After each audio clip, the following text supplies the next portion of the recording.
Hello সবাইকে, good morning. কেমন আছো সবাই? আশা করছি অনেক ভালো আছো, সুস্থ আছো। আর আমরাও কিন্তু মোটামুটি ভালোই আছি। তো আজকে হচ্ছে পয়লা বৈশাখের আগের দিনের ভ্লগ। তো সেই ভ্লগটাই তোমাদের সাথে শেয়ার করছি। আর এই তো দেখো, সকালে উঠে না এদিকে বাসনপত্রগুলো মেজে নিচ্ছি। আর আজকে মেয়ে স্কুল নেই, তাই খুব একটা তাড়াও নেই আসলে। ওর যেদিন স্কুল থাকে, আর আমাদের মায়েদের তো এটাই রুটিন হয়, বাচ্চাদের স্কুল থাকলে আর যদি মর্নিং স্কুল থাকে কত তাড়াহুড়ো। শুধু মর্নিং নয়, মানে স্কুল থাকলেই সেই জীবনটাই কত তাড়াহুড়োর জীবন। টিফিন রেডি করে দাও রে, গুছিয়ে দাও রে, স্কুল দিয়া সরে। মানে আমাদের বেলায় আমরা যখন ছোট ছিলাম, আমার মা বোধহয় হাতে গুনে কয়েকটা দিন স্কুল দিয়ে এসেছে, তারপরে আর দিতে যেতে হয়নি, একা একাই চলে যেতাম। আর আমাদের সময় না টেকার যেত, টেকার বলে, হ্যাঁ এখনও হয়তো কিছু কিছু জায়গায় যায়, টেকার চলে। তো তখন ওই 2 টাকা দিলে টেকার নিয়ে চলে যেত। তবে হ্যাঁ, 2 টাকার তখন আমাদের টিফিন খাওয়ারই পয়সা দিত, তাও প্রতিদিন নয়। ওই টিফিন খাওয়ার পয়সা বাঁচিয়ে অনেক দূর, মানে আমাদের বাড়ি থেকে শ্যামনগর যতটা দূর ততটা দূর আমরা স্কুলে হেঁটে যেতাম রেগুলার।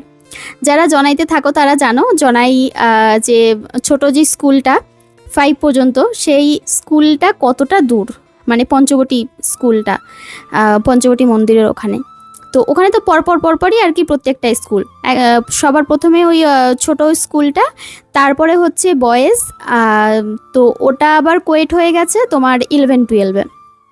আর আমি তো যেহেতু গার্লসে পড়েছি 6 থেকে, তো তারপরে ওই গার্লসটা অনেকটা দূর, গার্লসটা তো তার থেকে আরও দূর। মানে অত দূর সাইকেল ছিল না, সাইকেল চালাতেও পারিনি কখনো, আর হয়ও নি তখন। সাইকেল ছিলও না, অন্যের সাইকেল দিয়ে হতোও না সবসময় চালানো, ভয় পেতাম ভেঙে যাবে না, কি হবে কি বলবে, এই সব চিন্তা ভাবনা করে কোনো দিনও সাইকেল চালানোটা শিখতেই পারিনি। আর বাবা মাকে যে বলবো সাইকেল কিনে দাও, সম্ভবও ছিল না। তখনকার দিনে আমরা একটা গরিব ফ্যামিলি থেকে মানে পড়াশোনা শেখাচ্ছে, সেটাই অনেকটা বড়, মানে কি বলবো, ভাগ্যের ব্যাপার হয়ে যেত। বাবা মা এত কষ্ট করে পড়াশোনা শেখাচ্ছে, সেখানে সাইকেল কিনে দাও এই কথাটা বলতেই গায়ে বাধ্য, মানে বলার সাহসই পাইনি কখনো।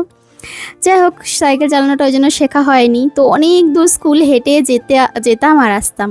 আর ওই টিফিন বাঁচিয়ে মাঝে মাঝে তোমার ওই টেকারে চলে যেতাম, একটু পায়ের কষ্টটা কম হবে। আর তখন হেঁটে চলে যেতাম, অতটা কষ্ট হতো না। বান্ধবীদের সাথে গল্প করতে করতে একদম বিন্দাস স্কুল চলে যেতাম। তো সেটাই বলি, আমাদের সেই তখনকার আর এখনকার দিনের মধ্যে কতটা তফাৎ বলো তো। এখন অনেকটা তফাৎ। তবে দিন যায়, সময় চেঞ্জ হয়, সমস্ত কিছু চেঞ্জ হয়, পড়াশোনা বলো, সমস্ত কিছু, তাই না? তাই যুগের সাথে আমাদেরকে কিন্তু চলতে হবে। যদি বলো যে আমাদের সময় ওটা ছিল, এখন কেন এটা নেই, সেটা বললে হবে না। অনেক মানুষকে এটা বলবে, দেখবে বিশেষ করে অনেক শাশুড়ি মারা এটা বলে যে আমরা কত কাজ করেছি জানিস, আমাদের কত কাজ থাকতো। হ্যাঁ, আমার মা অনেক সময় আমার মাকে বলতে শুনেছি, আমার মাও বলে, তবে আমার মা এখন আর বলে না। আগে আমরা যখন ছোট ছিলাম তখন বলতো মাঝে মাঝে যে তোরা একটুতেই হাঁপিয়ে যাস, আর আমরা বাংলাদেশে কত কাজ করতাম, এই করতাম সেই করতাম, কত কিছু করতাম। আর এখনকার দিনে দেখবে কিছু কিছু শাশুড়িরাও ওরকমভাবে বলে যে আমরা কত কাজ করতাম, আর এরা একটা ছেলে মেয়ে নিয়ে তাই পারে না, হাঁপিয়ে ওঠে, আর আমরা 4-5টা 6টা ছেলে মেয়েকে মানুষ করেছি, ধান চাষ করেছি, এই করেছি সেই করেছি। আসলে সবার যে সময় যেরকম পরিস্থিতি, সেরকম পরিস্থিতির মধ্যে দিয়েই কিন্তু আমাদেরকে মানে কাজ করতে হয়। তবে তাদের জীবনটাও যেরকম কঠিন ছিল, আমাদের জীবনটাও কিন্তু খুব একটা সহজ যে নয় সেটা নয়।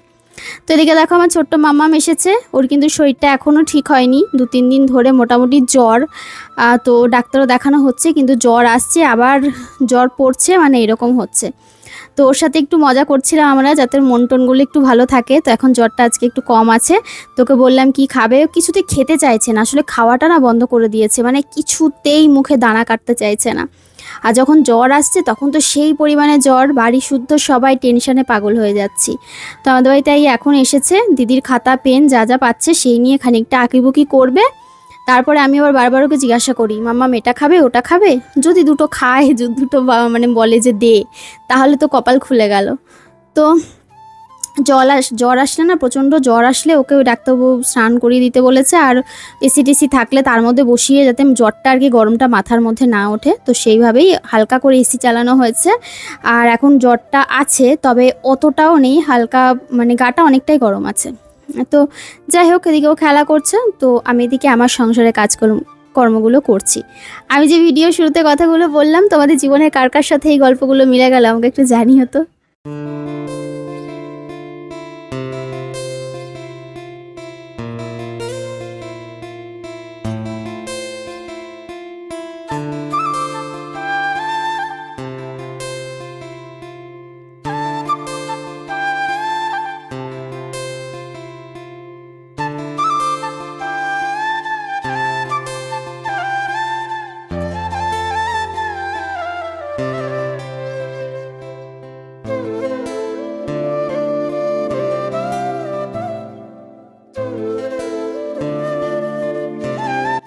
আর অনলাইন থেকে আমার কিছু জিনিস এসেছিল, মানে কিছু পার্সেল। তো এই যে বিশেষ সেটা হচ্ছে চা পাতা অর্ডার করতে গিয়ে আমার না ভীষণ এই তোমার অনেকদিন ধরে সিমুই খেতে ইচ্ছা করছিল, তো এই সিমুইয়ের প্যাকেটটা নিয়েছিলাম।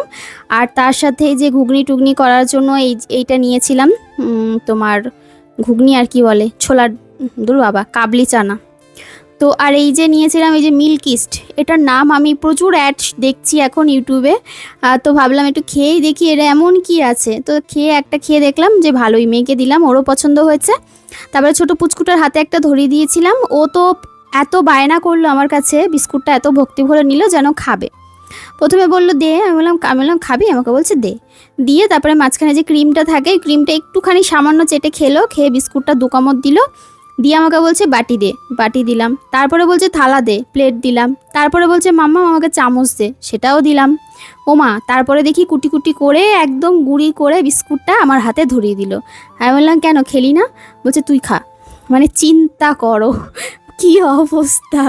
আর এদিকে আমি রান্নাবান্না করব, তার জন্য সমস্ত কিছু গুছিয়ে গেছে নিচ্ছি। আজকে একদম সিম্পলের মধ্যে রান্না করব, ভেন্ডির তরকারি। তবে ভেন্ডির তরকারিটা না পুরো তেলে ঝালে মশলায়, প্রচুর মশলা দেবো না, হালকার মধ্যে রান্না করেছিলাম, খেতেও ভালো হয়েছিল আর সবাই খুব পছন্দও করেছিল।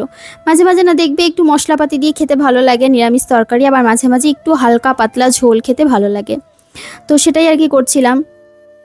ইদানিং তো জানো অনেক দিন ধরে আমি ঠিকঠাক করে ঘুমাতেও পারি না, এই কারণে মাঝে মাঝে ভিডিও অফ হয়ে যায়, যে সেই দিনটা একটু ঘুমাবো বলে। কিন্তু সংসারের কাজ থেকে কি ছুটি পাই? যতই ভিডিওর কাজ থেকে ছুটি পাই না কেন, সংসারের কাজ কিন্তু আমাকে ছুটি দেয় না। ওই ভিডিও এডিট করতে করতে বেজে যায় রাত 2টো 2:30। তারপরে ধরো ভাবলাম যে সকালে ভোরবেলা 5টা 5:30টার মধ্যে উঠে যাই, মেয়ের স্কুল থাকে, ওকে টিফিন করে সকাল থেকে এসে না আর ঘুমাই না, তাড়াতাড়ি করে একটার পর একটা কাজ করতেই থাকি। বরের কাজ হয়ে যায়, তারপরে আবার রান্না ঝামেলা, রান্নাবান্না করে তারপরে সবাইকে খাইয়ে দেয়, ভাবে কি এবার একটু ঘুমাবো, এই খেতেই বেজে যায় 3টে। তারপরে আবার এডিট করতে করতে উজ্জ্বল একটু ঘুমায় দুপুরবেলা, যেই 5:30টা বেজে যায় ও আমাকে ডাকে, কণিকা আমাকে উঠিয়ে দিয়ে যাও। ঠিক সেই মুহূর্তেই হয় ভিডিওর ভয়েস ওভার দিই, আর নয়তো ভিডিও অর্ধেক আপলোড হয়। তো সেই সন্ধ্যাবেলায় ওকে উঠিয়ে ওকে জল টল দিয়ে তারপরে না 6টা বেজে যায়। তারপরে বলে কণিকা একটু চা করো। ব্যাস, মানে একটা মানুষ কখন একটুখানি নিজের জন্য টাইম বের করবে আমাকে বলো তো, কখন একটু রেস্ট করবে? তারপরে সন্ধ্যাবেলা যদি বলো সন্ধ্যাবেলায় ঘুমিয়ে নেবে, সন্ধ্যাবেলায় আমার বিভিন্ন প্রমোশনাল কাজবাজ থাকে, সেগুলো শ্যুট করতে করতে বেজে যায় 9টা 10টা। তারপরে যদি রাতের রান্না থাকে সেটা তো আলাদাই ব্যাপার, তাহলে তো একদম সোনায় সোহাগা প্রমোশন পেয়ে যায় সেদিন। তো এইভাবেই চলতে থাকে, মানে একটা দণ্ড বিরাম নেই। কিছু মানুষ শুধু দেখে টাকাই রোজগার করি, কিন্তু সেই টাকা রোজগারের পেছনে যে একটা মেয়েকে কতটা খাটতে হয় সেটা তারা মানে ধারণাও করতে পারে না। অনেক মানুষ এরকম দেখি হিংসা করে, বলে হ্যাঁ যে ওর অত টাকা, ওর তত টাকা, ও তো চিন্তা নেই, ও তো বড়লোক মানুষ, আমরা তো গরিব মানুষ। কিন্তু বিশ্বাস করো, সেই জায়গাটায় পৌঁছাতে যে সেই মেয়েটাকে বা সেই মানুষটাকে কতটা খাটনি খাটতে হয় সেটা শুধুমাত্র সেই জানে। আর আমি না কখনো ওই জিনিসটা করি না। আমি অনেক মানুষকে দেখেছি প্রচণ্ড সুখে, মানে যাদের থাকে তারাও করে এটা, যাদের না থাকে তাদের আলাদা ব্যাপার। কিন্তু যাদের থাকে তারাও বলে চোখের সামনে, নেই নেই নেই, এটা কি করে করব, সেটা কি করে করব। কিন্তু আমি কখনোই বলি না যে আমার এখন এই মুহূর্তে দাঁড়িয়ে, আগে হয়তো যখন ছিল না তখন বলতাম যে আমার নেই, এটা নেই, সেটা নেই, বা যাই হোক। কিন্তু এখন যখন ঈশ্বরের কৃপায় একটু ভালো আছি, চেষ্টা করি সব সময় বাড়িয়ে বলার যে আমি ভালো আছি, আমার সব আছে। দেখবে এটা আমি শিখেছি, মানে কেন আমি বলছি, বেশ কিছু মাস ধরে এটা আমি শিখেছি যে তুমি যেটা বলবে, যেটা চিন্তা করবে, তোমার সাথে ভবিষ্যতে কিন্তু সেটাই হবে।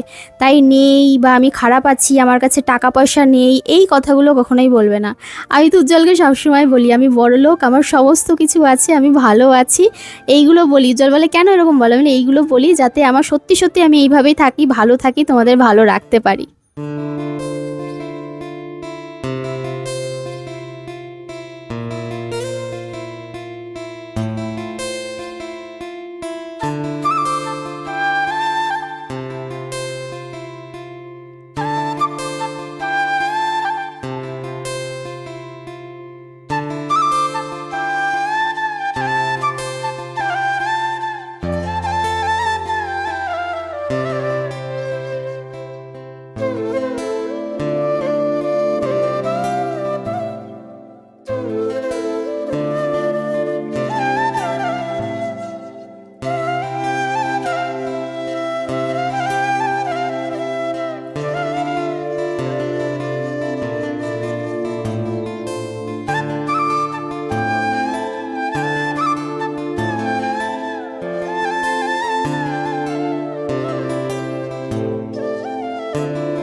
আজকে কাজ করতে করতে অনেক কথা তোমাদের সাথে শেয়ার করলাম। মাঝে মাঝে সংসারের কাজের কথা বলি শুধু ব্লগে কি করছি, আবার মাঝে মাঝে নিজের জীবনের কিছু অভিজ্ঞতার কথা বা কিছু শিক্ষা। দেখো, শিক্ষা তো আমাদের শিখতে কোনো বয়স লাগে না। আমাদের প্রত্যেকটা বয়সে যে যেরকম পরিস্থিতিতে পড়ি সেইভাবে কিন্তু আমাদের শিক্ষা অর্জন হয়। তাই আমিও চেষ্টা করি আমার যেটুকুনি শিক্ষা অর্জন করতে পেরেছি বা পারছি সেটাই তোমাদের সাথে যতটুকুনি শেয়ার করার। তার মাঝখানে তো অনেক গল্প থাকে, আমার মেয়েবেলার গল্প, আমার ছেলেবেলার গল্প, স্কুল লাইফের গল্প, তারপরে অনেক কিছুই মনে পড়ে যায় রান্না করতে করতে, কাজ করতে করতে। দেখবে বিশেষ করে আমরা মেয়েরা না, মানে বাপের বাড়িটা এইটা আমাদের একটা ইমোশনের জায়গা, যেটা আমরা প্রত্যেকটা মেয়ে ভীষণভাবে মিস করি।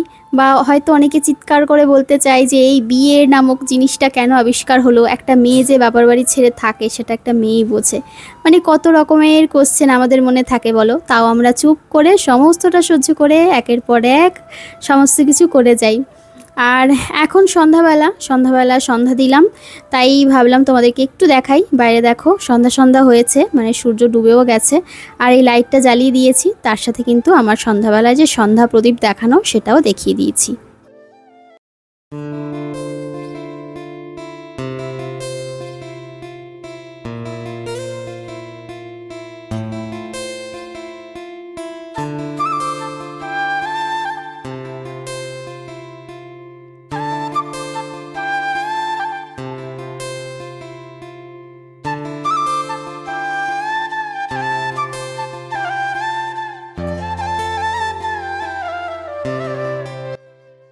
দেখো আমার সন্ধ্যা দেওয়া কিন্তু কমপ্লিট হয়ে গেছে, দেখতে পাচ্ছ।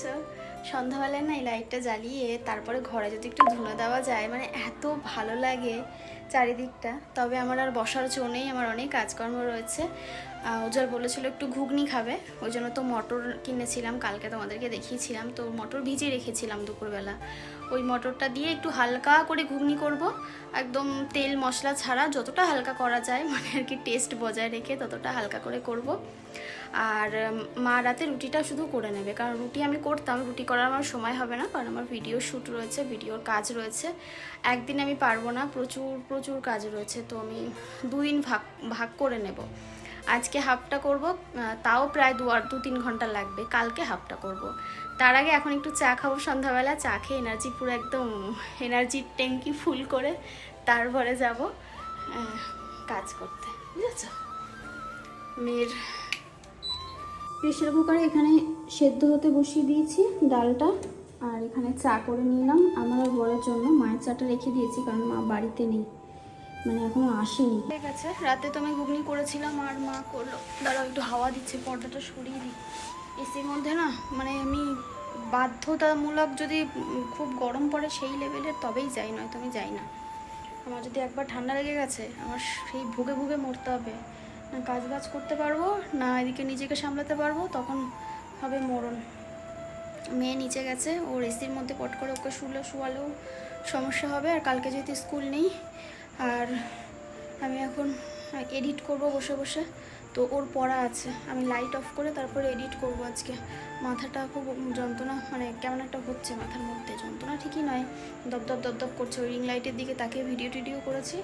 তো ওরা আবার একটু পড়া বাকি আছে, ওই জন্য মাঠ ঘরে লাইট জ্বালিয়ে ও পড়বে নিচে বসে।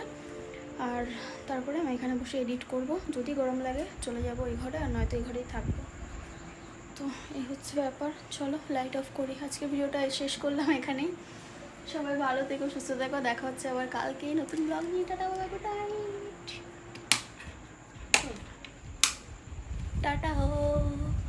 হাউ মাউ খাউ। এই দেখো কিছু দেখতে পাচ্ছ অন্ধকারে, বাড়ির লাইটটা জ্বালা থাকবে।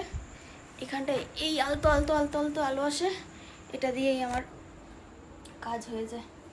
চলো টাটা।